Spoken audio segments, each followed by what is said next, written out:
Franco Colapinto's Formula One stint has been spectacular so far. He joined the Williams racing team before the Italian Grand Prix, and he's been quite impressive since. However, he does not have a seat for the 2025 season. There have been rumors linking Colapinto to the VCARB seat, but the Argentine driver said that he will most likely not drive for VCARB or Sauber next year, as he has a much better and more long-term plan in mind. There's no doubt that Colapinto has proven that he belongs in F1. He showed some incredible performances at Baku and Austin, scoring points in both races. His predecessor, Logan Sargent, was unable to score multiple points in the 2 years that he drove for Williams. His best finish was 10th place, which he accomplished at the 2023 United States GP.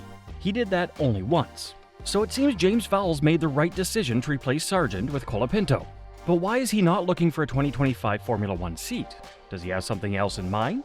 When asked about his chances of being on the F1 grid next year, he said, "No, at the moment I don't understand much of what they're talking about. I don't know where it came from," Colapinto told F1 TV. "I don't have any seat for next year, and at the moment, I'm not racing Formula One. I'm probably going to be racing somewhere else. So look, it's going to be maybe a year that I'm not going to be here, but I hope to be showing that I deserve a seat here enough to come back in 26 or 27. It is my goal, and it's why I'm doing what I can race after race." For the past few weeks, Williams team principal James Vowles has been trying to get Colapinto into Sauber or VCARB for 2025, but these chances are very slim. Even if he joins these teams, it would be like a loan where he will eventually have to come back to Williams when a spot opens up. From the team's perspective, this doesn't make sense. VCARB, which is owned by Red Bull, is basically a team for driver development, but it's for their own roster of drivers. They don't want to help a driver who's going to end up driving for another team they're competing against. The same goes for Sauber as well. Helmut Marko himself said, "The problem with him is that he has a long-term contract with Williams. Taking him on loan is not interesting for any team. You do not want to train a driver for another team." This will also not be very educating for Franco Colapinto. In just 5 races, the Argentine driver has adjusted to the Williams team and car. So heading to another team with VCARB or Sauber will be challenging and could change his development trajectory. All teams have different ways of developing their drivers. A sudden shift in this could impact Colapinto negatively. So Franco has a much better plan for the future. After the 2024 season, Colapinto will spend a year or 2 racing outside Formula One. As to where this could be, there are a few options. Before coming to F1, Colapinto drove in Formula 2, where he was competing for race wins every now and then.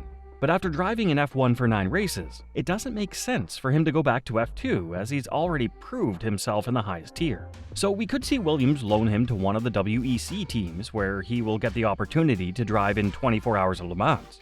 He could also look to compete in Formula E for a year or 2. Many drivers who don't get F1 seats after their F2 campaign go to Formula E. Another option is to remain close to F1 racing as a reserve driver for Williams. Although he won't be a part of the grid, he can travel with the team from race to race, get accustomed to the team environment, and learn from Sainz and Albon. He will also be able to take part in several test sessions for Williams, where he can get some kilometers in the current or previous F1 cars. Either way, this 1 year away from Formula One could help him get some more experience required for an epic comeback. As it stands, Alex Albon and Carlos Sainz have signed with Williams until the end of the 2026 season. After 2026, Williams will reevaluate their driver lineup for the following years. Although Albon has been performing well, he still has links to Red Bull Racing. Albon could even be called back to Red Bull to replace an underperforming Sergio Perez. So after 2026, Williams will want one of their own drivers piloting the car.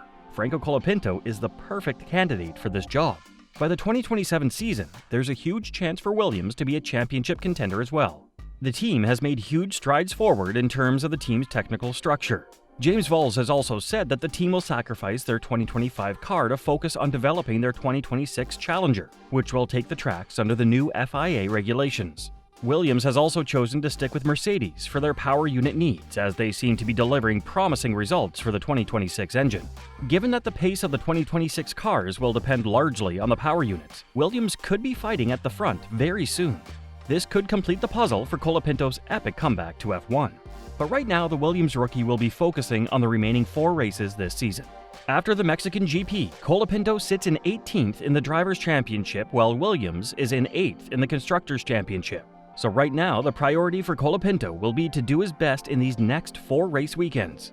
After that, he can set his sights on his return to F1. It'll be interesting to see where Colapinto goes next year. Where do you think he'll be driving in 2025? Post your thoughts in the comment section below.